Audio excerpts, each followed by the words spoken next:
thématique qui me semble, mine de rien, en filigrane de tout ce qu'on a vu, plus particulièrement avec la dernière séance, où on parlait beaucoup des cadres de l'intertextualité et des contextes des œuvres. Là, on va voir une autre forme, et peut-être plus pertinente, les contraintes qui peuvent s'exercer sur la création et les formes particulières qu'elles peuvent engendrer sous deux cas de figure. Une avec Anne-Céline Calin, qui est doctorante à l'Université Jean Monnet en esthétique, avec Tania Buéo, qui conduit un projet sur un fonds photographique d'innovation polymartiale, les tenants et les aboutissants, qui est un fonds qui comprend beaucoup de photographies de commandes, et qui fait l'objet de savoir ce qui est dans la photographie, comment la photographie, comment un atelier de photographie, un studio de photographie gère cette notion de commande. Et une autre forme de contrainte qui est plus structurelle, plus formelle, voire économique, qui essaie de la diffusion, de la distribution d'un module qui est, moi je dirais plutôt le feuilleton ou la série télévisée, enfin même s'il y a une distinction entre le feuilleton et série, qui est un module qui gère les rapports au temps et qui produit des formes spécifiques, qui sera présenté par Vladimir Lifshutz, doctorant à Lyon 2, en études cinématographiques, je pense. Donc, je leur laisse parler. Très bien, merci pour cette introduction. Alors moi, effectivement, je vais vous parler du fonds Paul Martial, mais bon, voilà, le titre que j'ai choisi pour mon intervention n'est pas toujours autant approprié parce que voilà, j'ai un peu choisi changer le cours des choses. Donc je vais vous parler de la photographie industrielle avec donc ce cas du fonds Paul Martial qui est actuellement conservé au Musée d'Art moderne de Saint-Étienne Métropole. Donc, pour resituer rapidement la période historique, il faut savoir qu'au début des années 20, l'industrie et le commerce français vont suivre une importante reconversion avec les branches les plus anciennes qui vont régresser au profit des secteurs de la métallurgie, de la chimie et de l'électromécanique.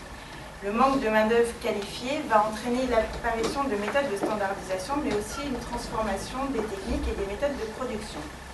Alors après la crise de 1921 va s'ouvrir une période de prospérité avec une nouvelle consommation qui va être liée à la production de produits inédits. Les grandes entreprises françaises de l'époque, excusez-moi, vont devoir miser sur la diffusion de cette production. La publicité va alors apparaître comme un support de choix quant à la mise en avant de l'objet industriel pour une distribution à destination du plus grand monde. Donc, alors, les éditions Paul Martial s'inscrivent dans cette lignée d'un développement socio-économique de la production publicitaire industrielle. L'entreprise était basée à Paris et elle débute son activité en 1926. Elle collabore alors avec beaucoup de grandes entreprises industrielles françaises. Parmi les nombreuses photographies du monde industriel réalisées par le studio Paul Martial, on va se concentrer aujourd'hui sur le cas de la machine.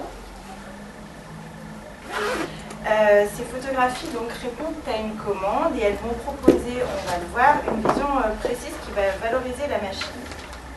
Alors l'activité des éditions Paul Martial s'inscrit dans une période où un attrait général pour les inventions technologiques se met en place. Avec la seconde industrialisation, en effet, la machine va être valorisée pour son aspect pratique, ses capacités de rendement et de production. Cette vision valorisante de la machine s'inscrit ainsi dans une mythologie sociale. Cette mythologie provient en effet de l'aspect merveilleux de la technologie et de ces engins qui vont pouvoir sauver les êtres humains. Roland Barthes définit la mythologie comme un langage, élément de circulation et de partage entre les hommes. Tout peut donc être mythe, oui, je le crois, car l'univers est infiniment suggestif. Chaque objet du monde peut passer d'une existence fermée, muette, à un état oral ouvert à l'appropriation de la société, car aucune loi n'interdit de parler des choses. On va donc appliquer cette mythologie à la machine, car elle relève vraiment d'une utopie générale de la société qui va voir en elle un moyen de porter le monde vers des jours meilleurs. Et par leur discours et leur caractère de perception au grand public, les photographies publicitaires des éditions Paul Martial vont donc participer à cette mythologie sociale de la machine. Donc on va voir que les photographies nous montrent des machines qui sont esthétisées. Elles sont donc bien souvent destinées à la publicité et elles vont être attrayantes pour le public. En 1932, le magazine Art et Métiers Graphiques publie un article intitulé « De la photographie des machines ». Cet article expose la difficulté du travail de prise de vue des machines dans les usines, qui sont des lieux sombres et encombrés d'obstacles. Les engins sont effectivement composés de matériaux métalliques sombres et polis, qui proposent peu de puissance réfléchissante à la lumière. Et à l'inverse, certains points de ces machines disposent au contraire de surfaces qui sont très réfléchissantes. Fernand Léger écrit que chaque objet machine comporte deux qualités de matière. Une souvent peinte et absorbant la lumière qui reste fixe, valeur architecturale, et une autre, métal blanc le plus souvent, qui renvoie la lumière et qui joue le rôle de la fantaisie illimitée, valeur peinture. La lumière est donc déterminante de la valeur variété dans l'objet machine. Toute la difficulté pour ces photographes va donc être d'ajuster au mieux les sources de lumière qui sont présentes sur le lieu. Dans l'image de gauche, par exemple, on voit une lumière du lieu qui permet une vision très claire, quasi fantomatique de la machine. Les surfaces lumineuses qui sont situées sur le haut resplendissent par rapport aux parties les plus sombres. La lumière renvoie de plus une vision qui est esthétique par le marquage au sol des lignes d'ombre qui croisent la régularité des lignes de la grille d'aération. Dans la photographie de droite, la lumière éclaire le haut de la machine par la seule ouverture que propose le cadrage de l'image. La machine semble ainsi sortir progressivement de l'ombre pour atteindre cette lumière qui lui rend justement hommage. Ce travail d'étalonnage et de diffusion de la lumière va parfois permettre l'obtention de photographies au contraste marqué. Dans cette image, par exemple, la forte lumière produite par la source de chaleur des tonneaux en feu vient percuter de plein fouet le chaudron dans lequel le chaudron qui est plongé dans l'obscurité. On a ainsi une vision quasi évanescente du chaudron qui semble flotter dans les airs. Nous voyons là aussi sur l'image de gauche l'intensité de la lumière qui est réfléchie par la pièce encore brûlante qui vient d'être usinée. La seule source de lumière est créée par l'usinage de la machine et permet ainsi de visualiser la scène de fabrication. On distingue ainsi certains poids de la machine qui, sans cela, resteraient invisibles. Le photographe a effectué ici un travail de dramatisation, de théâtralisation, en créant une tension sur le mouvement et l'action qui est effectuée par la machine. Une telle maîtrise de jeu de contraste renvoie à l'utilisation du clair-obscur.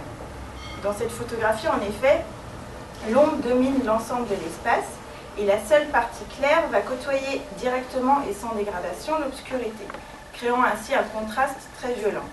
Cela rappelle la technique du ténébriste qui est utilisée en peinture. En effet, le Caravage use du clair-obscur pour signaler l'intervention divine à travers la lumière qui va se dégager depuis l'obscurité dans lequel est plongé le monde terrestre. Ici, les photographes mettent en lumière les bienfaits de la machine. Le feu produit par la machine est également source de puissance au sein de l'usine et nous voyons sur l'image de droite qu'il est également source de lumière dont vont user ces photographes dans ces lieux qui sont souvent dépourvus de l'apport du soleil. Évoquer avec de la lumière et un objectif photographique le drame de la puissance mécanique, l'éclat aveuglant d'une coulée et la force prodigieuse de l'acier, c'est là, dès maintenant, le travail d'artistes nouveaux, qui, dans leurs tableaux parfois étonnants, mélangent la réalité à la fantaisie pour tracer l'image d'une industrie moderne. Voilà, les photographes vont pouvoir également utiliser d'autres moyens qui permettent de mettre en valeur la machine. On voit par exemple sur cette image une machine qui resplendit au premier plan par sa métier sur un arrière-plan beaucoup plus flou. Ça relève d'une technique, une prouesse technique de mise au point photographique. Au-delà de l'esthétisme qui est créé par la représentation, on voit également des machines qui sont montrées sans artifice et qu'on va pouvoir qualifier d'esthétique elle-même. En 1937, Fernand Léger écrit « La belle machine, c'est le beau sujet moderne, elle est incopiable ». On voit alors effectivement dans ce fond certaines photographies qui reflètent une vision positive du photographe envers son sujet. Les machines sont alors représentées pour elles-mêmes, pour leur beauté formelle. Elles se présentent comme un agencement ingénieux des pièces métalliques et géométriques entre elles. On perçoit par exemple dans cette image une composition mathématique entre les verticales des tuyaux et les horizontales du sol et du plafond, auxquelles vont se mêler l'arrondi des roues et les courbes des siphons. Cette vision géométrisée propose finalement une image de la machine qui est composée d'éléments très simples, et ça nous renvoie à la vision cubiste telle que l'a décrit Paul Cézanne, qui explique qu'il faut traiter la nature par le cylindre, la sphère et le cône. L'image que nous voyons maintenant est très symptomatique de cet effet géométrisant. On a une vision quasiment abstraite d'une machine qui se résume à quelques rares éléments géométriques, donc le cercle de la roue, l'arrondi de la courroie et la droite de la barre métallique qui va séparer chaque machine de sa voisine. Dans son livre « Fonction de la peinture », Fernand Léger parle de l'ordre mécanique ayant pour but dominant l'utile. Il explique ainsi que tout tend à l'utilité avec le plus de sévérité possible. La poussée à l'utile n'empêche pas l'avènement d'un état de beauté. Léger prend ici l'exemple de l'automobile et de ses formes. Il explique « Plus la voiture s'est approchée de ses fins utiles, plus elle a été belle ». On a effectivement un intérêt pour l'engin qui est né de son utilité, mais cet intérêt fonctionnel pour la machine a également fait naître un second intérêt d'ordre esthétique. Cette volonté de création de belles machines rejoint le concept d'artialisation. C'est Alain Roger qui traite ce concept d'artialisation à propos de la nature en expliquant que les paysages sont des acquisitions culturelles. Notre regard, même quand nous le croyons pauvre, est riche et comme saturé d'une profusion de modèles, latents, invétérés et donc insoupçonnés, picturaux, littéraires, cinématographiques, télévisuels, publicitaires, etc., qui œuvrent en silence pour, à chaque instant, modeler notre expérience perceptive ou non. Nous sommes, à notre insu, une intense forgerie artistique et nous serions stupéfaits si l'on nous révélait tout ce qui en nous provient de l'art. On appliquera ainsi cette artialisation au cas de la machine. Elle a effectivement fait preuve d'un grand intérêt dès lors que l'on a découvert ses atouts en termes d'utilité, de rentabilité ou de bien-être des ouvriers. Roger explique que quand l'artialisation s'effectue dans l'élément de la représentation, elle s'exprime esthétiquement. La machine est donc artialisée, c'est-à-dire qu'elle devient représentable et elle devient donc également soumise à une appréciation esthétique. Après cet aspect esthétique, on va voir que la machine est également montrée sous un jour valorisant par sa grandeur. Donc, au-delà de ce travail des lumières et des contrastes, il y a également un travail de cadrage qui va être effectué par les photographes du studio Paul Martial. La vitesse de l'engin est indispensable à sa qualité de production. Et là, on remarque que sa taille est également mise en avant comme symbole de puissance industrielle. On a effectivement des images qui montrent des machines qui sont monumentalisées. Elles sont imposantes, fortes de leur présence, tel un surgissement monstrueux au sein des usines. Les photographes usent bien souvent de la contre-plongée. Il s'agit ici de jouer sur la perception de la hauteur de la machine et d'en accentuer la taille. Les photographies proposent également des prises de vue en diagonale avec des grandes droites des machines qui sont créées au sein de l'image par des lignes de fuite qui paraissent interminables. Elles montrent ainsi des machines qui n'en finissent plus de s'étendre. On a par exemple sur l'image de droite une machine à tisser avec une longueur imposante qui montre un mécanisme qui permet une vaste production. À propos du gigantisme des éléments naturels que sont la montagne, les volcans, les ouragans et l'océan, Emmanuel Kant emploie le terme de sublime. Mais leur spectacle n'en devient que plus attirant dès qu'il est plus effrayant, à la seule condition que nous soyons en sécurité. Et c'est volontiers que nous appelons sublimes ces phénomènes, car ils élèvent les forces de l'âme au-delà de leur niveau habituel et nous font découvrir en nous une faculté de résistance d'une toute autre sorte qui nous donne le courage de nous mesurer à l'apparente toute-puissance de la nature. Voilà donc la vision d'un gigantisme machinique qui est donnée par les photographies du studio Paul Martial va donc dépasser la simple beauté pour atteindre le sublime. Ces engins font effectivement preuve d'un aspect effrayant qui peut nous dépasser et qu'on ne pourra pas maîtriser. Alors, les photographes du studio Paul Martial vont aussi opter pour un autre moyen leur permettant de rendre compte de l'importance de la grandeur de la machine. Ils vont pour cela travailler le sujet direct de l'image en opposant la machine à la présence humaine. On découvre sur certaines images la présence d'un homme qui est minuscule, effacé, quasiment absent et qui pose à côté de son outil de travail. L'homme est effectivement un simple instrument pour la représentation de la puissance et de la grandeur de la machine. Il sert ainsi de maître étalon pouvant indiquer les proportions de l'outil. Cette image est assez symptomatique de cette mise en scène. L'homme présent à côté de la machine ne se présente pas dans l'action de son travail. Il semble effectivement répondre à la seule demande du photographe qui a sans doute dû lui demander de cesser son activité pour poser à côté de l'outil. Il regarde en effet la pièce mais de manière distante sans avoir l'air d'en vérifier les propriétés ou la bonne facture. Les témoignages de photographes professionnels indiquent d'ailleurs que bien souvent le plus petit des ouvriers de l'usine était sélectionné parmi les autres pour poser à côté de la machine. Et les images du fond nous montrent effectivement des hommes qui semblent être chétifs face aux imposantes machines. Donc qu'ils soient en plein travail comme sur l'image de gauche ou simplement là pour poser comme sur l'image de droite, ils ne font que rappeler cette grandeur industrielle.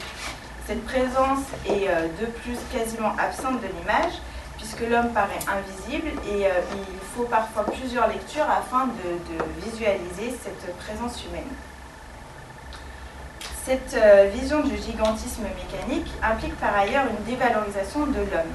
En posant à côté de la machine, effectivement, l'homme est renvoyé à la petitesse de ses moyens physiques face à l'ampleur de ceux de la machine. Cette image montre cela d'une façon bien particulière puisque le photographe a opté pour une vue plongeante sur la machine et sur l'homme qui la commande. La machine est effectivement grandissante et montante et elle surplombe ainsi l'homme qui paraît inférieur et impuissant face à cette hauteur impressionnante. Alors, autre moyen utilisé par les photographes du studio Paul Martial, l'utilisation du gros plan qui va accentuer l'effet géométrisant dont j'ai parlé tout à l'heure. Donc, ils usent effectivement de plans rapprochés, comme on le voit sur l'image de gauche, avec une composition qui se résume à la rencontre de la verticale et de l'horizontale. La photographie de droite est, elle, composée d'un ensemble de formes géométriques variées. Et donc le plan rapproché permet ici de voir des détails de la machine et de ses composants qui permettent la fabrication. Il s'éloigne par ailleurs d'une vision générale de l'ensemble de son processus de création. L'exemple de ce négatif d'une aile d'avion est assez symptomatique. On a une composition qui est non seulement géométrique mais quasiment abstraite. Les publications réalisées par les éditions Paul Martial renseignent également sur cette valorisation de la machine par le plan rapproché. Ici, un catalogue publié en 1932 pour la Compagnie des Forges et Aciéries de la Marine de Mécourt, où on montre plusieurs détails de machines. Donc, non seulement ce sont les plans rapprochés qui ont été sélectionnés pour être publiés dans l'ouvrage parmi des plans plus généraux, mais il y a également un second travail d'agrandissement qui a été effectué et un travail de recadrage entre le moment de la prise de vue et celui de la publication. On constate par exemple ici avec ce détail du moteur d'avion que dès le moment de la prise de vue, le photographe s'est penché sur le moteur de l'avion et pas sur la machine tout entière.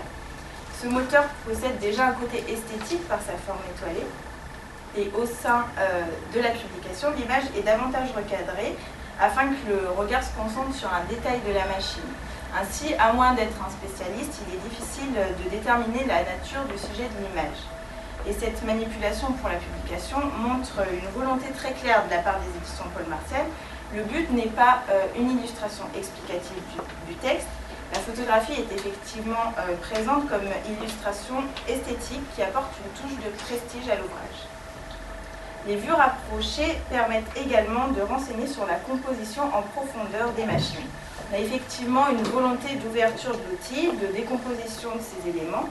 Il s'agit pour les photographes d'aller au plus profond de la structure de la machine afin d'en connaître les éléments les plus intimes. On voit avec ces images le besoin d'ouverture de la machine pour en connaître la substance interne. Une véritable vision des entrailles de la machine, comme on peut le voir sur la photographie de droite, avec un moteur de voiture jusque dans ces boyaux qui pourraient être représentés sur le haut de l'image par l'entremêlement des fils électriques. Cette vision rapprochée de la machine permet une meilleure connaissance du sujet dans sa composition et sa profondeur. Benjamin explique que le rôle de l'agrandissement n'est pas simplement de rendre plus clair ce que l'on voit de toute façon, seulement de façon honnête, mais il fait apparaître des structures complètement nouvelles de la matière. Il est bien clair par conséquent que la nature qui parle à la caméra n'est pas la même que celle qui parle aux yeux. Les gros plans proposés par les images du studio Paul Martial constitueraient ainsi une ouverture sur la connaissance et sur le savoir. Ils proposent effectivement aux spectateurs de découvrir des nouvelles textures et des nouvelles matières qui jusque-là étaient en dehors de la vision et donc en dehors de la conscience humaine. Cette vision rapprochée permet également de donner à la machine une certaine sensibilité. Effectivement, les photos mettent en place une personnification de la machine, ils lui octroient des caractères humains et la rendent donc attractive et émouvante. C'est dans cette optique que Fernand Léger nous apprend qu'en assimilant l'esthétique de la machine, on contribue à l'humaniser.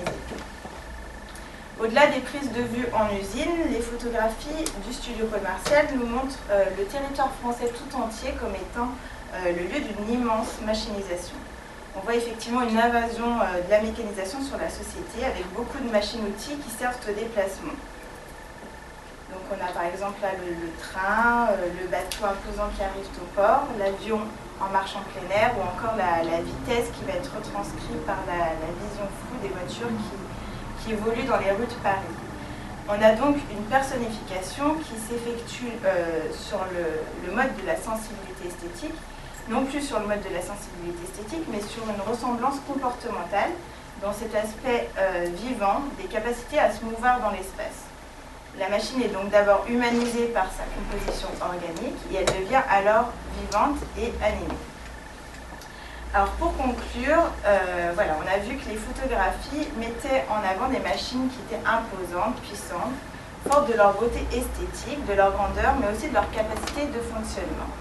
Il y a ainsi une fusion entre les forces techniques et les forces vitales, fusion entre le mécanique et le biologique. Au-delà du sujet de ces images, il faut savoir que ces photographies sont elles-mêmes réalisées avec une machine, un appareil photographique mécanique. Et ce médium de représentation est tout particulièrement intéressant puisque la vision que l'on en a dans les années 30 va croiser celle des machines-outils. Effectivement, l'appareil photographique petit format est couramment utilisé. Il est alors considéré comme le prolongement du corps du photographe. On a vu que les machines-outils mécaniques étaient humanisées. Ici, c'est le corps vivant du photographe qui est mécanisé, à l'inverse, par cette extension technique. L'appareil photographique constitue une prothèse organique et sensorielle que Paul Virilio va nommer machine de vision. Paul Martial se promenait ainsi toujours avec son Rolleiflex autour du cou. Il s'inscrit dans cette vision des photographes qui sont perçus comme des êtres humains dotés d'un troisième œil. Cette image de la machine qui représente la machine propose ainsi une relation en miroir. L'engin est doué de capacités techniques et il est perçu par un autre engin. Et cet autre engin en rend justement compte grâce à ses propres capacités techniques. Cela implique donc la nécessité pour l'homme d'une connaissance profonde et intime de son outil. Cette connaissance permet alors la création esthétique. J'avais ouvert cet exposé sur l'idée de mythologie sociale de la machine qui apportera un bien-être à la société.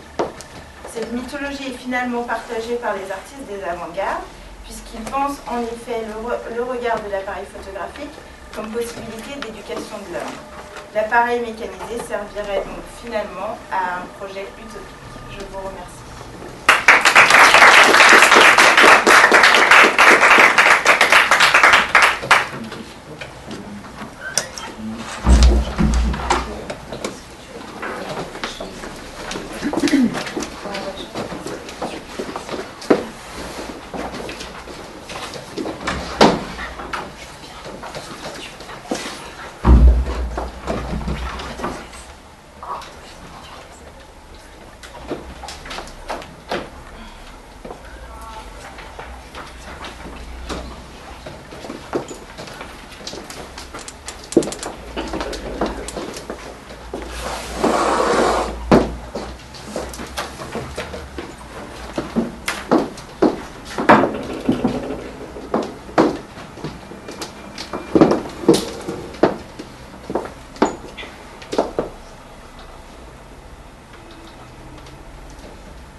Donc je vais traiter de la question du series final, une certaine idée de la fin dans cette intervention.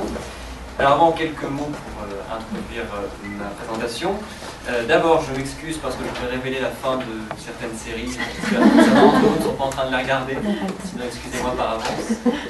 Ensuite, voilà, je vais commencer par une introduction pour en parler un petit peu de l'histoire de la série télévisée, avant d'exposer la question de cette intervention et une proposition de solution avec un exemple précis qui est la série Six Feet Under. Comme ça a été dit au tout début, il faut différencier série et feuilleton. Mais pour cette intervention, je vais utiliser le terme série à la fois pour les procédés de mise en série, de mise en feuilleton et les hybridifications de ces deux types de procédés. Ce qu'on appelle série, mise en série par exemple, c'est des épisodes qui sont indépendants les uns des autres. Donc chaque épisode possède une histoire qui se conclut à la fin de l'épisode. Ce qu'on peut appeler mise en feuilleton, c'est le prolongement d'un fil narratif sur plusieurs épisodes ou plusieurs occurrences, et donc c'est un autre procédé. Et ça rend les épisodes interdépendants les uns des autres. Dès que vous en manquez un, ça devient compliqué. Donc tout de suite, le series final, qu'est-ce que c'est? C'est donc bien sûr un terme américain qui désigne la fin de la production d'occurrence d'une série télévisée. C'est-à-dire c'est l'arrêt de la production d'une série. C'est quand la chaîne décide que la série ne sera pas renouvelée, on arrive au point du series final qui est donc cet arrêt-là. Cela ne veut pas dire que ce n'est pas forcément lié à la conclusion narrative d'une série. Un series final n'est pas obligatoirement une conclusion narrative. C'est juste la fin de la production. C'est à différencier puisque on va voir après que ça complique tout ça. Pour commencer, je vais donc parler de l'établissement de la série télévisée moderne. Il est assez délicat d'établir quand est-ce qu'on a pu découvrir la première série télévisée, mais plusieurs chercheurs américains, français se sont accordés aussi sur cette idée, en donnant finalement comme date et comme série la date de 1951 avec la série I Love Lucy de Lucille Ball et de Destiny Arnaz, un couple à l'écran comme à la vie, qui donne naissance à la première série télévisée moderne. J'expliquerai pourquoi le terme moderne. C'est une série qui va durer 6 saisons, donc 6 ans, de 1951 à 1957, et qui sera diffusée sur un des networks, CBS, à la télévision américaine. L'histoire est très simple, c'est un couple avec dedans une femme au foyer qui décide, et qui rêve plutôt de devenir artiste et qui rêve d'échapper au contrôle de son mari. C'est le personnage de la femme au foyer qui tente de sortir de ce cadre-là. Il faut savoir que du coup la première série télévisée est vraiment inventée par une femme, puisque l'idée, la conception vient de Lucille Ball, qui était une comédienne et qui faisait du one-man show aussi, et que c'est donc l'établissement de la première série télévisée moderne. Le format, c'est 25 minutes. C'est la première sitcom. Sitcom signifie, c'est une contraction de situation and comedy. Et ça repose bien sûr sur du comique de situation et des quiproquos. C'est des épisodes de 20 minutes et ça ressemble véritablement à tous les niveaux à des séries comme Friends ou plus récemment How I Met Your Mother ou Big Bang Theory. Pourquoi on peut appeler ça la première série télévisée moderne? Parce qu'au moment où se met en place cette série, c'est tout un système de production qui va être mis en place aussi, ainsi qu'un calendrier. D'abord, il y a la décision de tourner à Hollywood et plus à New York, ce qui à l'époque est assez rare pour la télévision. Ensuite, il y a la décision de filmer les épisodes sur pellicule pour les garder en mémoire. C'est là que naît le principe même de la rediffusion qui va être un enjeu très important par la suite. Ensuite, c'est la mise en place véritablement d'un système de production avec un calendrier précis, un tournage à peu près de septembre à avril, et puis ensuite on réécrit les épisodes et on retourne, etc., etc., jusqu'à ce que la série s'arrête.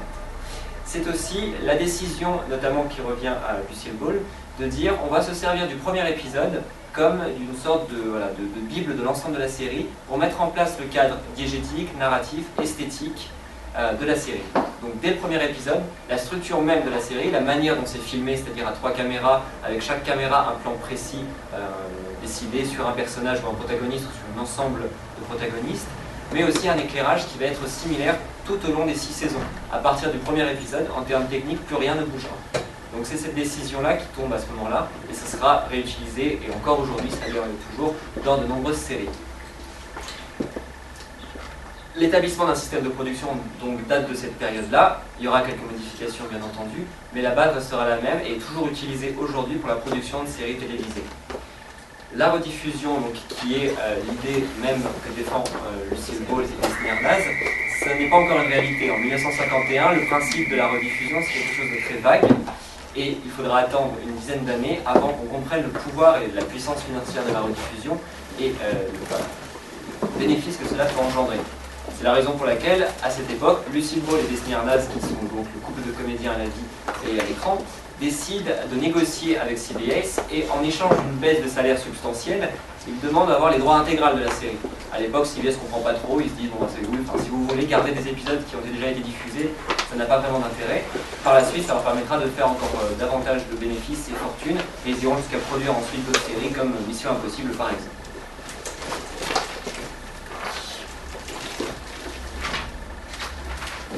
Il faut savoir maintenant que ce qu'on appelle le series final, et le premier series final qu'on peut établir dans la série télévisée américaine, date de 1967 avec Le Fugitif, qui est conclu le 29 août donc 1967 par un double épisode appelé The Judgment, et qu'on considère encore aujourd'hui comme le premier series final moderne, dans le sens où il apporte aussi une conclusion narrative à un feuilleton qui était Le Fugitif à l'époque.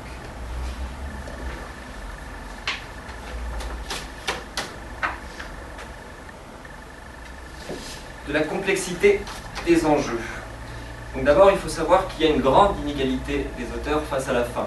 En effet, dans le système de production américain, on considère la fin comme quelque chose de peu important dans la production sérielle.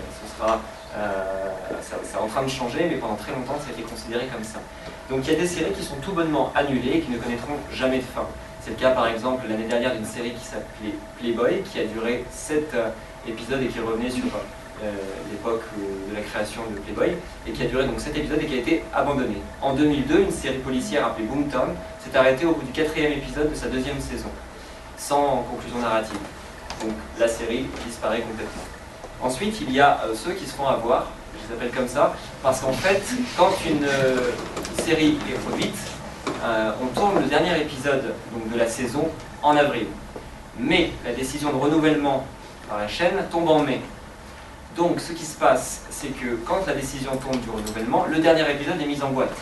Et cela pose de gros problèmes parce que certaines séries sont tout bonnement donc, pas renouvelées, et la fin de la saison qui a été ce qu'elle a été, n'a pas pu prévoir et anticiper cela. Et donc généralement, la série reste dans une suspension narrative complète. C'est le cas par exemple d'une série comme Deadwood qui a été diffusée sur HBO, qui s'est arrêtée au bout de la 3e saison sur voilà, une fin d'épisode, une fin de saison qui laissait encore bien des questions et qui laissait l'intrigue encore en suspens. C'est aussi le cas d'une autre série dans les années 90 qui s'appelait Le Caméléon, qui a été arrêtée au bout de 4 saisons. Les auteurs ont réussi à négocier 3 téléfilms à la base, mais ils n'en trouvent que 2, et pas de chance, ils voulaient apporter toutes les réponses dans le 3e téléfilm. Donc ce qui fait que le spectateur, encore une fois, reste dans la suspension narrative. Enfin, il y a un exemple un peu spécifique et assez intéressant qui montre bien que les auteurs sont complètement dépourvus parfois de possibilités face à la fin. C'est le cas d'une série qui s'appelle Code Quantum, qui s'est terminée au bout de la 5e saison, épisode 22, qui s'appelle Le Grand Voyage. Pareil, les auteurs apprennent donc en mai que la série ne sera pas renouvelée, mais pas de chance, ils ont tourné le dernier épisode. Et ce qu'ils vont faire, pour conclure de couleur précis, c'est qu'ils vont faire un fond noir et vont expliquer sur un panneau noir ce qui se passe pour les personnages. Ça montre bien le bricolage que les auteurs sont obligés de faire pour répondre aux demandes à la fois du spectateur et à celle de la chaîne. Et que la fin se retrouve dans une sorte de chassé-croisé assez délicat. Après, il y a bien sûr des exemples plus simples, comme les séries qui savent par avance qu'elles vont s'achever. C'est le cas de plus en plus aujourd'hui. Une série comme Lost a su 2 ans avant sa fin qu'elle allait s'achever. Donc elle a pu bien sûr normalement mieux anticiper sa fin qu'une série qui la prend après son dernier épisode. Ça reste encore à débattre. Il y a aussi d'autres séries qui la prennent tout simplement en cours de programmation, en cours de diffusion d'une saison. Par exemple, c'est le cas d'une série comme Rome ou même 24, qui ont respectivement appris en plein milieu du tournage de leur 8e saison pour 24 et 2e saison pour Rome, que la série allait être arrêtée et annulée à la fin de la dite saison. Et donc, même si ça laisse peu de temps, ça leur permet quand même d'anticiper un minimum leur fin et d'apporter un soupçon ou une conclusion totale narrative. La fin ou les enjeux de la lutte contre le temps. Il faut bien comprendre que la série télévisée naît d'abord d'une volonté économique. C'est que les chaînes ont besoin de fidéliser les téléspectateurs à leur propre chaîne et à des programmes. Et le programme qui va servir à fidéliser les téléspectateurs, c'est la série télévisée. À partir de là, la série télévisée naît d'un point de vue théorique, non pas pour se finir, mais pour durer le plus longtemps possible, pour rameuter et ramener à elle le plus d'audience possible. Donc théoriquement parlant, la conception même de la fin d'une série, on a du mal à l'imaginer parce que ce n'est pas son but et ce n'est pas la raison pour laquelle elle naît. Bien sûr, les choses vont évoluer avec le temps.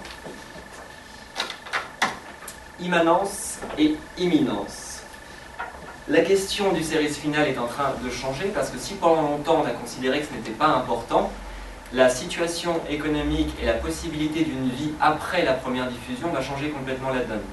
En effet, à partir des années 60, on découvre le magnétoscope, la rediffusion, puis vont suivre les DVD, Internet, les plateformes de téléchargement, de nombreux médias et médiums qui permettent de se réapproprier une temporalité sérielle. Et ça va changer la donne, parce que ça veut dire que pour que des spectateurs ou des téléspectateurs aient envie de se réapproprier une œuvre, il faut qu'il y ait un intérêt pour ça. Il faut qu'il y ait un moment où les personnes aient envie de revoir une série qu'ils ont déjà vue. Et pourquoi auraient-ils envie de revoir une série qu'ils ont déjà vue? C'est tout l'enjeu, à mon sens, du series final. C'est cette transition entre deux modes d'existence, qui est le premier mode d'existence, la diffusion, et le second mode qui peut prendre de nombreuses formes. Ricoeur l'explique, ma foi, je trouve fort bien, dans Temps et Récit, où, en parlant justement de l'Apocalypse, il dit ceci. En outre, et par implication, l'affirmation de la prédiction concernant la fin du monde a suscité une transformation proprement qualitative du modèle apocalyptique. D'imminente, la fin est devenue immanente. En se questionnant autour de la clôture poétique, Ricoeur perçoit ce qu'il appelle la crise comme étant la conversion de la fin imminente à la fin immanente, l'élément qui suspend la fin dans un futur indéterminé. Ce qu'il appelle la crise, c'est l'ajournement de la fin qui prend de nombreuses formes dans les séries télévisées. Et ce que la fiction sérielle, elle, doit réussir, c'est l'inverse, c'est-à-dire c'est le passage et la cohabitation de la fin immanente à la fin imminente. Une série, dans sa vie, est toujours dans une forme d'immanence. Elle repousse sans cesse sa fin, jusqu'à ce qu'elle ne puisse plus, puisque la chaîne décide que ce ne sera pas possible. Et donc, il y a un moment, une transition va s'effectuer entre l'immanence et l'imminence. Et à mon sens, ce point de passage va permettre ou non à la série de connaître une seconde vie ou pas. On prend une série toute simple comme Twin Peaks, créée par David Lynch dans les années 90, qui repose sur un argument narratif, c'est qui a tué Laura Palmer. C'est donc un thriller, et tout au long des 2 saisons, nous allons poser plein de questions avant d'apprendre qui a tué Laura Palmer. Pourquoi regarder une série dont on connaîtrait déjà l'issue narrative? Et c'est là qu'on se rend compte qu'en fonction aussi de ce que la série propose comme fil narratif et fil conducteur, il y a plus ou moins de difficultés à revoir ou à se réapproprier une œuvre. Et comme le dit Alain Carazé, la plupart des séries ayant une vie financière en rediffusion, connaître la conclusion d'une longue intrigue peut diminuer le nombre de reventes. Donc la question du series final, quelque part, c'est de concilier quelque chose de quasiment impossible, c'est une fin ouverte avec une conclusion narrative. C'est un numéro d'équilibriste qui est relativement délicat et qui apparaît quasi impossible. Et pourtant, je vais essayer de vous montrer que ça l'est. Pour terminer, je parlerai des séries qui, elles, ne se terminent absolument pas comme j'ai pu l'évoquer et qui, généralement, ne connaissent absolument pas de vie en post-diffusion, ni édition DVD, ni réappropriation, et qui finissent par disparaître et s'oublier. Je vais parler maintenant de Six Feet Under comme exemple, justement en traitant de la fin et du series final de Six Feet Under. Quelques mots sur cette série. Elle est créée par Alan Bale, qui est un scénariste oscarisé pour American Beauty, pour le scénario d'American Beauty. C'est une série diffusée sur le câble américain HBO de 2001 à 2005. 5 saisons de 12 épisodes chacune, le format c'est 52 minutes, et c'est avec notamment Peter Krause, Michael C. Hall, Frances Conroy, Lauren Ambrose. Réussir l'impossible ou comment la série devient adulte. Pour recontextualiser la série, elle se passe dans une famille moyenne américaine qui travaille dans les pompes funèbres, et l'épisode pilote s'ouvre sur la mort du père, patriarche de la famille, et cela va complètement réorganiser les relations entre les membres de cette famille qui vont devoir se construire sans le père et réapprendre quelque part à vivre sans lui et à trouver un sens à leur vie. Donc tout un programme. Et le dernier épisode, l'épisode 12 de la 5e saison, est diffusé le 21 août 2005. Il dure exceptionnellement 75 minutes à l'inverse des 52 minutes habituelles et il apporte une conclusion à la série. Dans cet épisode, un des personnages importants est décédé et chacun des protagonistes de la famille Fisher, qui est la famille de la série, doit apprendre à vivre sans cette personne et encore une fois à surmonter un nouveau deuil. À la fin du dernier épisode, le personnage de la fille de la famille Claire part pour New York pour essayer de vivre de la photographie de son art qu'elle pratique assidûment et qu'elle aime passionnément. Donc à la fin, elle dit au revoir à sa famille devant le perron familial de la maison où se sont déroulées les aventures pendant 5 saisons de la famille Fisher. Elle prend sa voiture. Et c'est à mon sens, à partir de cet instant, qu'on va avoir véritablement conciliation réussie entre différents enjeux capitaux pour réussir cette transition entre l'immanence et l'imminence, par le biais, on va le voir, de plusieurs points. Dans cette séquence, le personnage de Claire roule dans sa voiture jusqu'à New York. Et elle prend donc tout simplement sa voiture, elle met un morceau de musique et elle roule. La séquence repose sur un montage parallèle qui va voir d'un côté le personnage de Claire rouler vers sa destination et de l'autre un flash forward, ce qu'on appelle un flash forward qui est une ouverture vers un futur possible où l'on va découvrir la vie de chacun des protagonistes dans les années à venir jusqu'à leur décès. Ainsi, la série va mettre à mort tous ces personnages importants jusqu'au personnage de la jeune fille Claire qui est en train de rouler dans sa voiture. Première chose, c'est que cette séquence de 6 minutes 30 qui conclut le dernier épisode de Six Feet Under rompt complètement avec la temporalité de la série. Jusqu'à maintenant, chaque épisode de Six Feet Under peut se mesurer d'un point de vue temporel, se déroulant sur 1 ou quelques jours. En 6 minutes 30, on va avoir presque 80 ans de temps qui va s'écouler devant nous. C'est donc une distorsion complète du temps, et c'est aussi en déstructuralisant parfaitement le temps de la série que d'un coup nous allons passer dans une autre forme que j'appelle justement l'imminence de la fin. J'ai fait dessus. Comment ça se produit? D'abord, le montage, qui donc fonctionne sur un parallélisme entre des flashs du futur et la mort des protagonistes, et le personnage de Claire qui roule vers sa destination. C'est un montage qui va ne faire que gagner en vitesse, en rythme, au fur et à mesure que la musique, qui est à la base intradiégétique, puisque diffusée sur un poste radio, et qui va ensuite envahir le reste de l'univers diégétique, va gagner en rythme. Du coup, plus la chanson s'intensifie, plus le montage s'accélère, plus les plans sont rapprochés, et plus on s'approche de la fin. Ce qui se produit aussi dans cette séquence, c'est le rapport, la cohabitation et le rapprochement de 3 formes de temporalité qui sont le passé, le présent et le futur. En une séquence, nous avons une superposition de ces niveaux temporels par différents aspects. D'abord, le passé est évoqué par les personnages décédés qui viennent voir et rendre visite aux personnages encore vivants mais qui s'apprêtent à mourir. Par exemple, le personnage de Ruth, la mère, sur son lit de mort, la dernière image qu'elle emporte de sa vie, c'est son mari décédé et son fils aîné décédé aussi. Donc le passé est incarné par ces personnages. Le présent, par le personnage de Claire roulant à toute allure vers New York, et enfin le futur possible par la mort des protagonistes dans un temps X donné. Quand je dis futur possible, je reprends une analyse qu'a fait Tristan Garcia de cette séquence, où il estime justement que le futur est ici une vision dont la véracité n'est pas avérée. En effet, il dit que cette séquence, donc en parlant de Six Feet Under, elle ne nous livre pas la vérité de l'avenir, les lumières, les perruques, les réalités des scènes nous préviennent de penser que nous voyons la réalité définitive. En effet, la manière dont sont agencées ces scènes nous laisse à penser que nous voyons une fin possible, mais en aucun cas l'affirmation de ce qui va se produire définitivement. La rupture esthétique. En effet, nous avons dans cette séquence un montage parallèle entre donc, le présent et le futur, et le futur va baigner dans une surexposition des blancs, dans un champ chromatique de la blancheur, dont vous pouvez voir un peu quelques éléments ici. Et d'habitude, ce genre de considération et d'utilisation est souvent utilisé pour évoquer par exemple un souvenir heureux. C'est le cas par exemple dans un film de Tim Burton qui s'appelle Sweeney Todd, où on utilise la surexposition et le champ chromatique, l'image est un peu jaune mais normalement elle est plus blanche, de la blancheur, pour évoquer un passé heureux. Or ici, ce qui est digne de la rupture esthétique, c'est justement qu'on évoque un futur par la mort, mais qui baigne dans une ambiance presque qu'on associe à quelque chose d'heureux.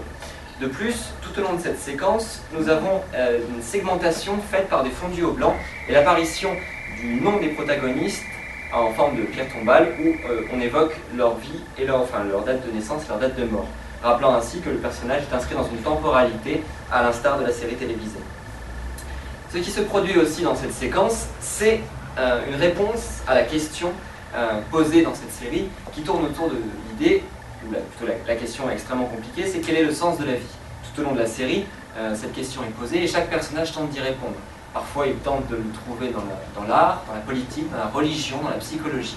Mais ils ne s'accomplissent jamais vraiment parce qu'il leur manque quelque chose.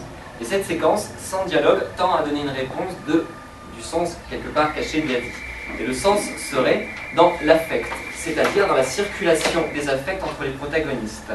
Je m'explique. Dans toute cette séquence, nous allons voir des moments précis. des moments où on a une transmission du savoir, par exemple à un moment, un des personnages apprend son métier à un de ses enfants. Nous allons avoir des mariages et nous allons avoir des morts et des enterrements. Nous laissons à penser que dans cette séquence, ce qui se joue véritablement et ce que gardent les personnages par exemple avant de mourir, c'est l'image des personnes avec qui il y a eu un affect très fort, donc les membres de leur famille généralement. Dans cette séquence par exemple, la mère emporte avec elle l'image de son mari décédé et de son fils décédé comme dernière image de sa vie. Comme si finalement la dernière chose qui importait au moment de la mort, c'était la circulation des affects que nous avions pu avoir dans une vie. C'est en tout cas l'idée défendue dans cette séquence. Cette idée est affirmée aussi par la représentation des mariages qui sont quasiment désacralisés de toute religiosité. Ainsi, on peut voir dans cette séquence deux hommes se marier ou un couple se marier homme-femme, mais nous sommes désacralisés de toute religiosité, nous ne sommes pas dans une église et il n'y a pas la présence d'un prêtre ou quoi que ce soit pour ces séquences. Et donc nous ne pouvons pas l'associer concrètement à une cérémonie religieuse. Par contre, nous pouvons voir le mariage comme une forme symbolique absolue, presque d'empathie avec autrui. Et que ce symbole-là ne tend pas à parler d'institution du mariage, mais tend à montrer que ce qui importe dans une vie, c'est aussi la circulation des affects, symbolisée ici par le mariage. En conclusion, je dirais que ce qui fait le succès de cette séquence, à mon sens, et qui la rend particulièrement intéressante dans cette étude, c'est que justement, nous avons une conciliation entre une fin ouverte et une conclusion narrative. D'abord une conclusion narrative parce que chaque personnage décède dans cette séquence, mais aussi parce que le futur que nous percevons n'est pas un futur affirmé, mais un futur possible. C'est une réponse possible à ce qui va se produire, mais en aucun cas une affirmation. Cela tend à laisser le spectateur dans une forme de réflexion, il n'est pas sûr que ce qu'il voit est la fin. Comme dit Tristan Garcia sur cette séquence, il dit « La série met ainsi en scène sa propre mort à mesure de la mort des personnages. Elle entrevoit leur vie de loin, après les avoir accompagnés au plus près, elle les perd, elle se perd, et c'est la fin. » À mon sens, cette séquence, pour conclure, arrive à faire cohabiter l'immanence et l'imminence, et arrive à réussir son transition entre ces deux modes-là par le biais d'abord d'une déstructuralisation du temps, comme j'ai pu l'évoquer, par une rupture esthétique et par aussi une réponse donnée à la question essentielle de la série, qui est quel est le sens de la vie. Je terminerai sur cette phrase de John Truby, qui est un scénariste et qui a notamment travaillé sur plusieurs séries télévisées américaine, qui disait il y a peu de temps « Quand la télévision se contentait de produire des séries où les histoires se répétaient de manière quasi identique pendant 24 épisodes, elle ne tirait aucun avantage de cette puissance. Aujourd'hui, elle développe une forme artistique qui lui est propre. C'est cinématographique en termes de qualité de réalisation et de production, mais il s'agit d'autre chose. La télé ne devient pas du cinéma, elle devient simplement adulte. » Si John Truby a raison, c'est peut-être parce que la maturité de la fiction sérielle ne peut s'obtenir qu'au travers d'une unification de la série autour d'une fin, autour de la fin.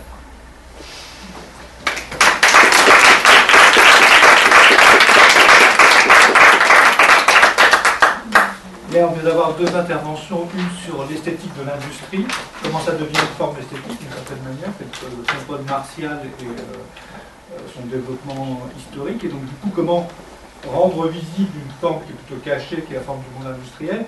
Et là, dans le deuxième cas de figure, on a une industrie de l'esthétique qui formate, qui ne pose pas tout à fait la question de la forme, même s'il y a une question d'inventivité et de création, c'est qu'il est dans un format, comment on invente des formes, et autour de ces deux éléments, à mon avis, c'est une première proposition pour le coup de discussion, c'est la question des dispositifs. Tu as développé les dispositifs formels, etc., la lumière, le cadre, etc. Là, c'est des dispositifs narratifs qui se mettent en œuvre dans les deux cas, mais c'est des dispositifs qui, à l'intérieur des choses, et c'est la première question que je pose, sont tournés vers les spectateurs, mais en même temps, pour une esthétique de la réception, mais avec quelle intention? Alors, on pourrait avoir la première réponse formelle que tu as dite à un moment donné, faire durer le regard et puis fidéliser la clientèle, si je puis dire. Pour le Fonds Paul Martial, la même question se pose, ce dispositif il vise quoi? On pourrait dire que c'est la promouvoir, et ça c'est la commande, mais à la fin des fins, qu'est-ce qui va au-delà comme type de réception qui est proposé dans les deux cas de figure, un plus traditionnel 19e, 20e, et puis un, on va dire, postmoderne de la série télévisée. Je ne sais pas si vous avez des éléments de réponse sur quel type de spectateur est attendu à ces images finalement. Alors pour ce qui est du cas des images du Fonds Paul Martial, donc ce sont des images publicitaires, donc effectivement Le but de ces images, c'est de promouvoir l'industrie. En fait, c'est susciter le désir d'achat du consommateur finalement. Voilà, en magnifiant les objets, les machines de l'industrie.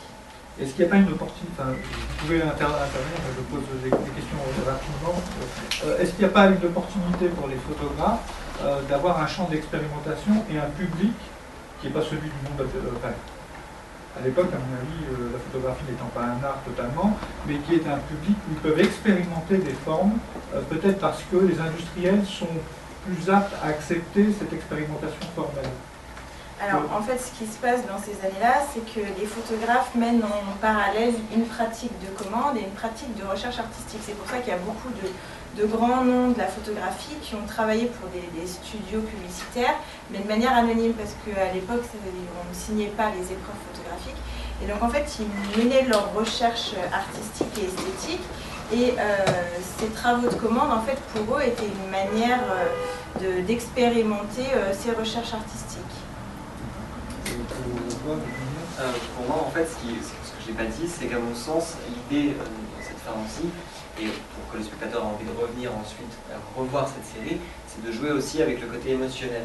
C'est-à-dire l'investissement émotionnel du spectateur, qui est ici quelque part presque brisé par la mort du protagoniste qu'il a suivi pendant 5 saisons par exemple, qui crée un lien très fort affectif, et c'est sur ce lien fort affectif qu'on espère aussi que, voilà, par l'affect, on va revenir aussi à s'attribuer une série, à la re-regarder, à se la réapproprier. Oui, j'avais aussi...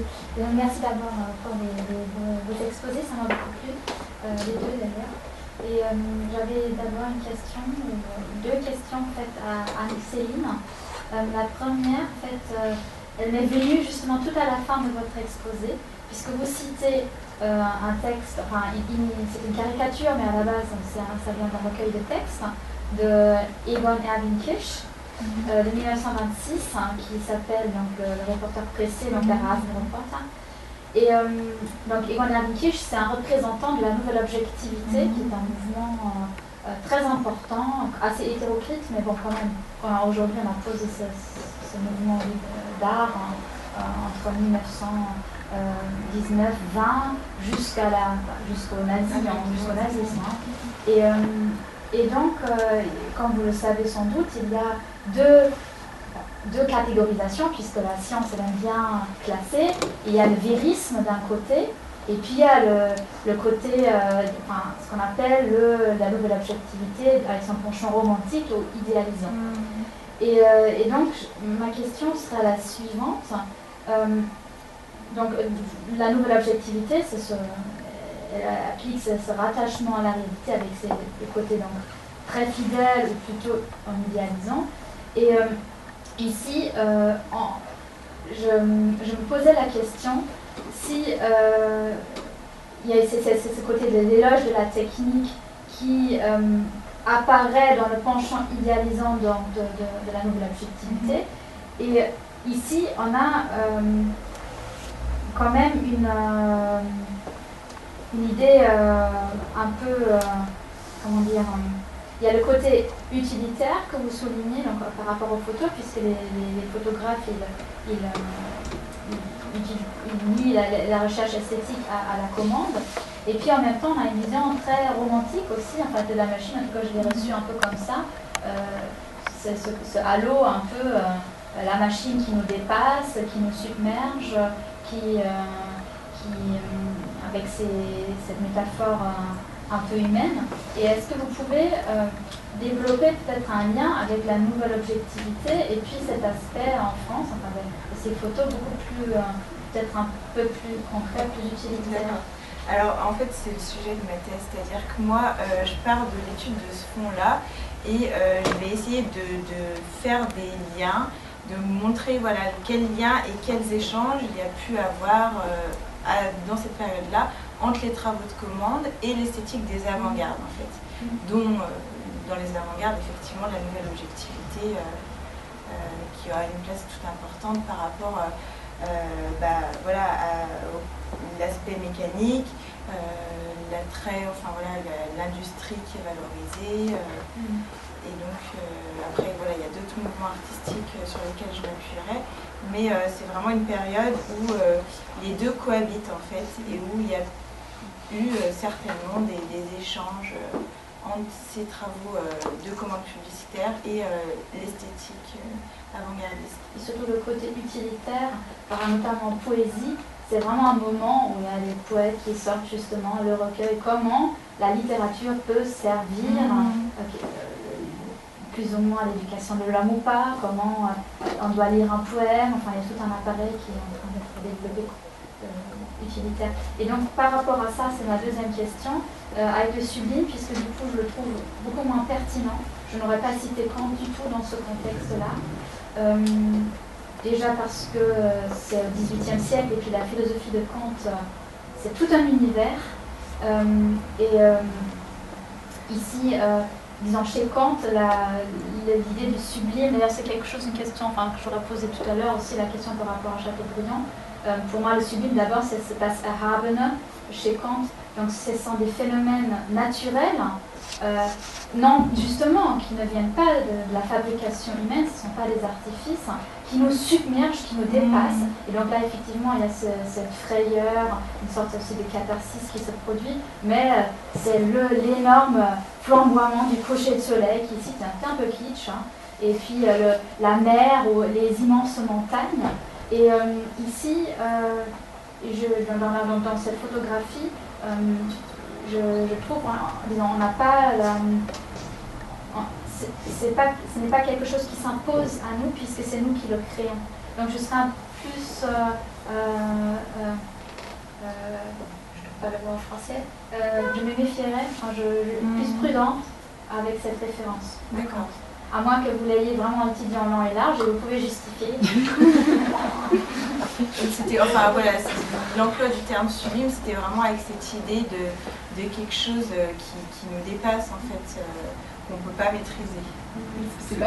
C'est la grande tension qu'il y a, la grande différence entre la nouvelle objectivité, qui est un courant proprement allemand, et on sait que ça vient de l'Est, ces préoccupations de la technologie comme porteuse de progrès, d'une certaine forme de sublime d'excès, la révolution russe, Rodchenko, Moholy-Nagy et compagnie, qui sont dans une surexcitation. Et c'est une chose fondamentale. On est dans un monde, au moment des années 30, et avec la nouvelle objectivité, où les objets techniques produisent une surexcitation. Et il faut trouver, et c'est là où les formes esthétiques sont importantes dans ces courants-là, un par-excitation. Et le cinéma va servir de par-excitation, la photographie, etc. En France, on est dans une tradition un peu différente à l'égard des objets techniques. Il y a eu Mallarmé, des gens comme ça, toute la poésie, tous les affichistes. On est dans une tradition effectivement un peu plus romantique, idéalisante, pas dans l'exacerbation. Mais en même temps, on est dans la récupération, du fait des guerres, du fait des échanges, d'artistes qui viennent du monde germanique et de l'Europe centrale, et qui viennent avec des manières d'appréhender différemment un univers technique qui n'est pas vécu si douloureusement que ça en France. La révolution industrielle, le progrès technique, les usines, même si c'est dur, c'est pas aussi douloureux que ce qui se passe en Europe centrale et en Allemagne, où il y a des grands mouvements de population, des exodes, etc. Et l'objet technique est plutôt magnifié comme un objet rationnel en France, alors qu'il est magnifié ou sublimé comme un objet inquiétant dans le monde germanique et slave, me semble-t-il. Mais c'est visible dans les textes de gens comme Moholy-Nagy, Rodchenko, qui leur donnent une force surnaturelle, justement, révolutionnaire, d'une certaine manière, puisqu'elle est apte à changer le progrès scientifique, technologique, et apte à changer l'homme. Et que, voilà, Vertov, l'œil caméra, etc., on est dans une sublimation, alors pas kantienne, certes, mais plutôt psychanalytique aussi, un processus de sublimation.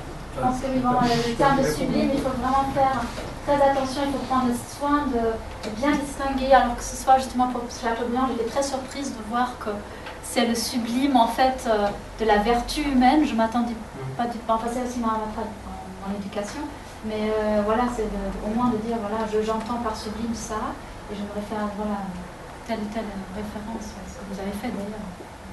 Mais le problème, bien que dans ces deux communications, je ne les connaissais pas totalement, j'avais un abstract au départ, L'enjeu est le suivant, de définir des concepts sur des procédures et des dispositifs et un objet qui, au moment où il apparaît dans leur époque réciproque, hein, le cinéma c'est un objet d'étude récent, la photographie documente c'est un objet récent, comme dispositif esthétique. Et il y a des concepts, des notions et des catégories à construire qui sont en train d'élaborer.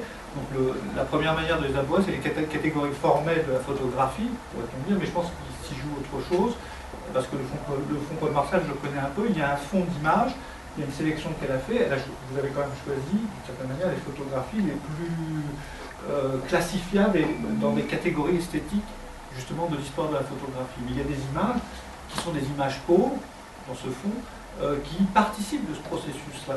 Et il va falloir...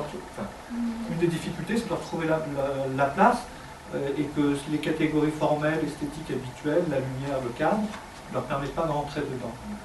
Pour les séries, c'est le problème du temps. Enfin, moi, il y a le problème du temps et le problème de l'itération d'expériences, renouveler des expériences. Moi, j'aime bien la télé parce que ça permet de vivre des expériences même sous les formes de feuilleton, même si justement le feuilleton était une progression, une accumulation d'expériences. La série me déconcerte un peu parce qu'elle est dans la reconduction, entre guillemets, d'une histoire, même s'il y a un fil conducteur commun dans les familles, et ça pose un question de rapport à la temporalité. Je peux rater un épisode, comme vous dites, et en même temps revenir. Et regardez comment se comporte la télévision française avec les séries américaines, ils vous en mettent 3 d'affilée, dans un désordre chronologique total, et en même temps on accepte et on assume ce rapport à la temporalité. Alors je peux vous poser la question, comment ça se fait? Est-ce que c'est pareil aux États-Unis? Non, pas du tout. Aux États-Unis, il y a vraiment cette notion qui est vraiment claire pour eux, saison, épisode, ordre chronologique. Ce qui s'est passé aussi en France, c'est qu'on a longtemps considéré les séries télévisées en général, et ensuite les feuilletons, comme de la sous-télévision, enfin du sous-cinéma aussi. Et donc voilà, on ne s'est pas du tout intéressé à la manière dont finalement c'était construit, donc ça devait être diffusé. C'est aussi pour ça qu'en France pendant longtemps, mais c'est un peu en train de changer aujourd'hui aussi. Pendant longtemps on diffusait par exemple, il n'y avait même pas 4-5 ans, on diffusait les experts par exemple dans un ordre complètement chronologique. C'est un jugement de valeur, oui, mais voilà, c'était un exemple précis. Pour ça. Peut-être une nouvelle. Oui, alors j'ai une question, mais vraiment purement en tant que spectatrice de série. En fait, vous avez expliqué que les fins, en fait, c'était pas l'important, qu'on commençait une série et qu'on allait voir jusqu'où elle menait. Mais en tant que spectatrice, j'ai des fois eu le sentiment qu'une saison avait une fin réelle, on dit bah tiens ça finit bien ou ça finit mal, mais voilà c'est fini. Et qu'on a la surprise de se rendre compte qu'en fait il y a une saison 3 ou une saison 4, et que du coup, voilà, comment est-ce que c'est quelque chose que vous avez étudié aussi? Est-ce que c'est mon imaginaire qui me dit est-ce que c'était la fin? Ou est-ce que réellement il y a des auteurs qui ont produit, admettons, 2 saisons, et que c'est la production qui va leur dire non faites-en une autre, et du coup ils vont essayer de refaire un espèce d'épisode de transition? Je sais pas. Est-ce que vous pensiez à une série précise par rapport à Mentaliste par exemple, où vous m'étiez fait cette réflexion-là? J'ai l'impression que ça se concluait à la fin d'une saison et en fait ça recommençait après? À la fin de la saison 2, on a le héros qui va tuer enfin le fameux John le Rouge qui poursuit depuis 2 ou 3 saisons, je ne sais plus. Et puis tout d'un coup, à la saison d'après, ah bah non, c'était pas lui, il l'a pas tué, c'est un autre. Voilà. En fait, généralement, par exemple, je prends l'exemple du Mentaliste, pour l'épisode dont vous parlez, ça entre guillemets, ça ne pouvait pas être une fin, parce que à partir du moment où effectivement il tue un personnage, la conclusion narrative aurait voulu qu'on soit sûr qu'il avait tué le bon personnage, que soit il était condamné ou exempté pour ça. Du coup, il y avait en suspens d'autres questions. Et tant que des questions restent en suspens, et c'est toujours le cas à la fin d'une saison, même si on résout un arc narratif, par exemple, un personnage trouve enfin ce qu'il cherchait, il y a en suspens derrière quelque chose d'autre. Les scénaristes américains fonctionnent beaucoup comme ça, c'est qu'ils fonctionnent par arc, et dès qu'un arc se termine, un autre est déjà prêt à l'emploi. Après, il arrive qu'effectivement, il y ait plus ou moins d'arcs visibles et qu'on ne sache pas trop où ils vont. Et je pense que même des fois, ne savent pas trop où ils vont en fonction, bien sûr, du renouvellement ou non de leur série. C'était juste une question pure curiosité. Ah oui, encore, excusez-moi. C'était pour essayer de donner Je pense qu'elle était rapide, mais c'est juste comment on travaille sur une matière un peu plus triviale au niveau de comment c'est reconnu par vos collègues en cinématographie. Pendant, on va dire, il y a une dizaine d'années, c'était pas reconnu du tout. Aujourd'hui, les choses sont en train de changer parce que les séries télévisées aussi ont envahi nos écrans, nos petits écrans, et qu'on a un nouveau rapport avec ce médium-là. Et on commence à se poser la question finalement de l'histoire de la série télévisée et pourquoi aujourd'hui il y a autant de personnes qui regardent les séries télévisées. Et voilà, c'est aussi un objet de société dans notre société actuelle. Et je pense que c'est légitime de se poser des questions autour de cet objet, qui reste d'ailleurs en plus à définir, parce que la série télévisée, c'est compliqué de savoir exactement de quoi on parle concrètement, la définition exacte de ce que c'est, puisque ça vient de plein de choses. Donc je crois que ça a changé ces 10 dernières années, avec un nouveau rapport et voilà, une nouvelle appréhension de cet objet-là. Oui, j'avais une question pour Anne-Céline. Tu as comparé les machines à un moment à des corps, à des êtres vivants. Et je me suis demandé si dans certaines photos, tu avais pu repérer une érotisation de la machine. Alors, cette érotisation, elle est évidente par exemple dans le cas de la femme robot, mais est-ce que tu l'as remarqué dans des cas qui se rapprochaient plus des photos que tu nous as montrées? Non, à vrai dire, je ne m'étais pas posé la question, mais je ferai attention du coup. Parce qu'il y avait cette idée de forme de courbe, enfin, après, je ne sais pas, ça pouvait peut-être... C'est une idée qui m'est venue. On est quand même plus dans des formes bien verticales, bien droites, mais je ferai attention. Les cylindres, ouais, il y en avait pas mal. Bien vertical, Oui. Et surtout, toute ta réflexion sur l'ouverture, hein, les orifices, c'est quand même un sujet très sexuel. Et donc, ouvrir le ventre de la voiture, regarder, aller au fond de la machine, tout ça, c'est regarder dans les organes.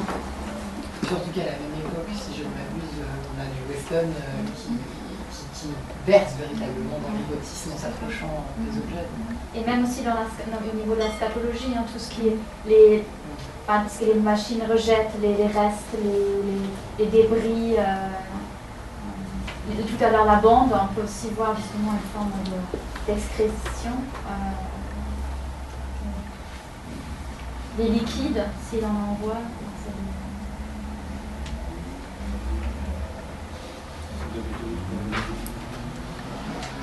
Je vais vous dire que moi j'ai travaillé sur la contrainte et que je pense que tous les modérateurs étaient là pour vous formater et travailler sur la contrainte, puisqu'on avait, moi je leur avais, les petits papiers étaient préparés, donc on était là en plein dans le processus de contrainte, 3 minutes, 5 minutes, je m'en suis pas servi, puisqu'on a bien respecté le temps de parole, il faut conclure.